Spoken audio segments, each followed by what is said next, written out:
చరిత్రను ఎవరైతే మరిచిపోతారో వారిని భవిష్యత్తు ఎప్పటికీ క్షమించదు అని పెద్దలు చెబుతుంటారు.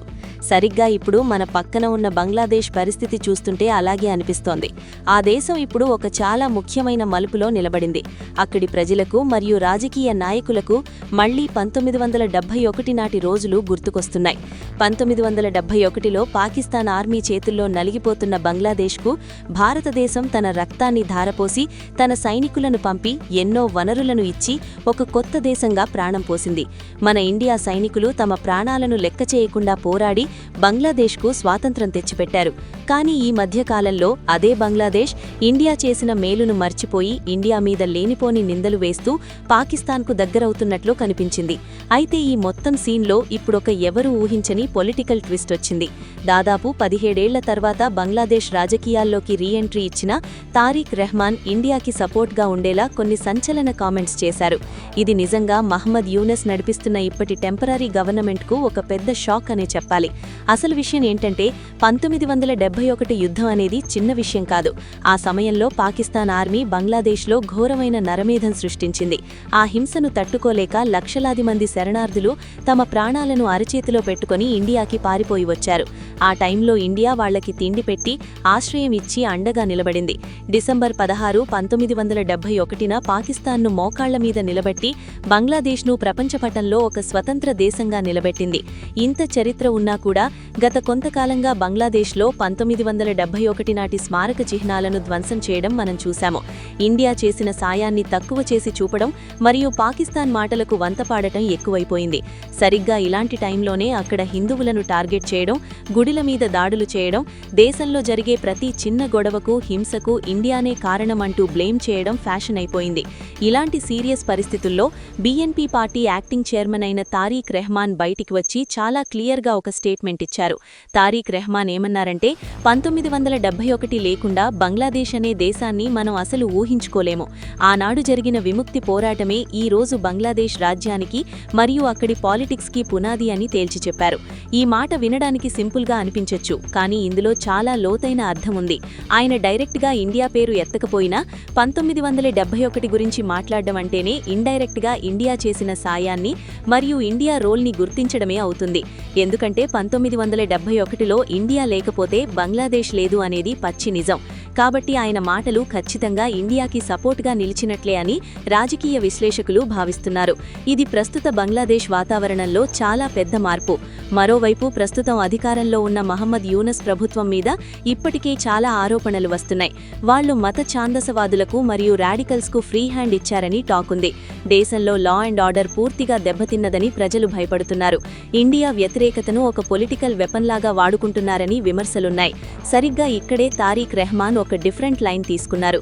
యూనస్ ఫాలో అవుతున్న పద్ధతికి పూర్తిగా వ్యతిరేకంగా 1971 సెంటిమెంట్ను టచ్ చేస్తూ ఆయన మాట్లాడడం అందర్నీ ఆశ్చర్యపరిచింది. ఇది ఇండియాతో రిలేషన్స్ బాగు చేసుకోవడానికి ఆయన ఇస్తున్న ఒక గ్రీన్ సిగ్నల్ లాగా కనిపిస్తోంది. అందుకే ఇది యూనస్ గవర్నమెంట్కు ఒక పెద్ద పొలిటికల్ షాక్ అనే చెప్పాలి. తారీక్ రెహమాన్ ఇలా మాట్లాడడం వెనక పెద్ద వ్యూహం ఉంది. ఆయన ఇండియాకి దగ్గరవ్వాలని చూస్తున్నారు. ఎందుకంటే ఇండియా సపోర్ట్ లేకుండా బంగ్లాదేశ్లో ఎక్కువ కాలం పాలిటిక్స్ చేయడం కష్టమని ఆయనకు అర్థమయ్యుండవచ్చు.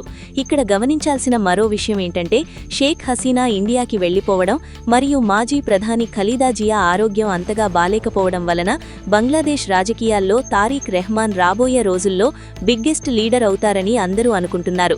వచ్చే ఎలక్షన్స్లో బీఎన్పీ గెలుస్తుందా లేదా అనేది కాలమే నిర్ణయిస్తుంది. కానీ తారీక్ రెహమాన్ మాత్రం తనను తాను కాబోయే ప్రైమ్ మినిస్టర్ ఆప్షన్గా చాలా స్ట్రాంగ్గా ప్రొజెక్ట్ చేసుకుంటున్నారు. ఆయన తన ఇమేజ్ని మార్చుకోవాలని చూస్తున్నారు.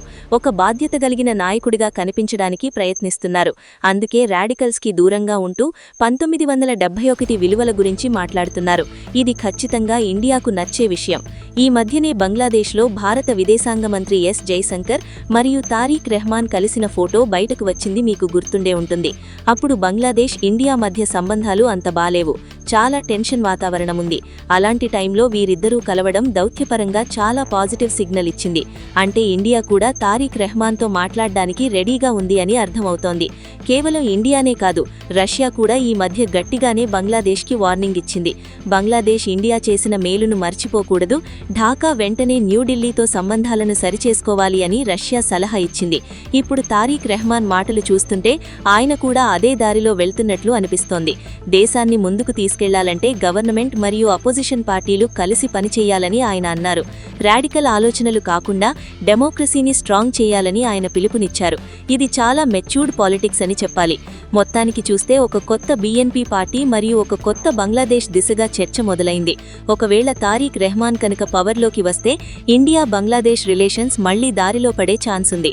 బార్డర్లో టెన్షన్స్ తగ్గొచ్చు, అక్కడ పెరిగిపోతున్న అతివాద పోకడలకు బ్రేక్ పడొచ్చు. అన్నింటికంటే ముఖ్యంగా 1971 నాటి నిజాలను మరియు చరిత్రను మళ్లీ గౌరవించే రోజులు రావచ్చు. ఇప్పుడు బంగ్లాదేశ్ పాలిటిక్స్ ఒక పెద్ద మలుపులో ఉన్నాయి. ఒక పక్క మహమ్మద్ యూనస్ మరియు ఆయన మీద ఉన్న రాడికల్ గ్రూప్స్ ప్రెషర్ ఉంటే, మరోపక్క తారిక్ రెహమాన్ మరియు 1971 నాటి జ్ఞాపకాలున్నాయి. జనం ఇప్పుడు శాంతిని కోరుకుంటున్నారు. గొడవలు, హింస వల్ల దేశం వెనక్కి వెళ్తోందని సామాన్య ప్రజలకు అర్థమవుతోంది. అందుకే తారిక్ రెహమాన్ మాటలకు అక్కడ రెస్పాన్స్ వస్తోంది. మహమ్మద్ యూనస్ పరిస్థితి ఇప్పుడు కత్తిమీద సాములాగా ఉంది.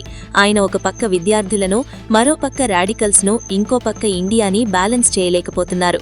దేశంలో ధరలు పెరిగిపోతున్నాయి, హింస పెరుగుతోంది. ఇలాంటి టైంలో ప్రజలు ఒక బలమైన నాయకుడి కోసం చూస్తారు. ఆ ప్లేస్ని భర్తీ చేయడానికి తారిక్ రెహమాన్ రెడీ అవుతున్నారు. ఆయన ఇండియా వ్యతిరేకతను పక్కన పెట్టి అభివృద్ధి మరియు 1971 విలువల గురించి మాట్లాడడం ఆయన తెలివికి నిదర్శనం. పాకిస్తాన్తో దోస్తీ కంటే ఇండియాతో ఫ్రెండ్షిప్ బంగ్లాదేశ్ భవిష్యత్తుకు మంచిది అని ఆయన గ్రహించినట్లున్నారు. మరి చూడాలి, రాబోయే రోజుల్లో యూనస్ పదవి పోతుందా లేక ఆయనే కంటిన్యూ అవుతారా అనేది. అలాగే బంగ్లాదేశ్ మళ్లీ ఇండియాతో స్నేహహస్తం చాచుతుందా, పాత రోజులు మళ్లీ వస్తాయా అనేది వేచి చూడాలి. ఏది ఏమైనా తారిక్ రెహమాన్ స్టేట్మెంట్ మాత్రం బంగ్లాదేశ్ పాలిటిక్స్లో ప్రకంపనలు సృష్టించిందని ఖచ్చితంగా చెప్పవచ్చు. ఇండియా కూడా ఈ పరిణామాలను చాలా జాగ్రత్తగా గమనిస్తోంది.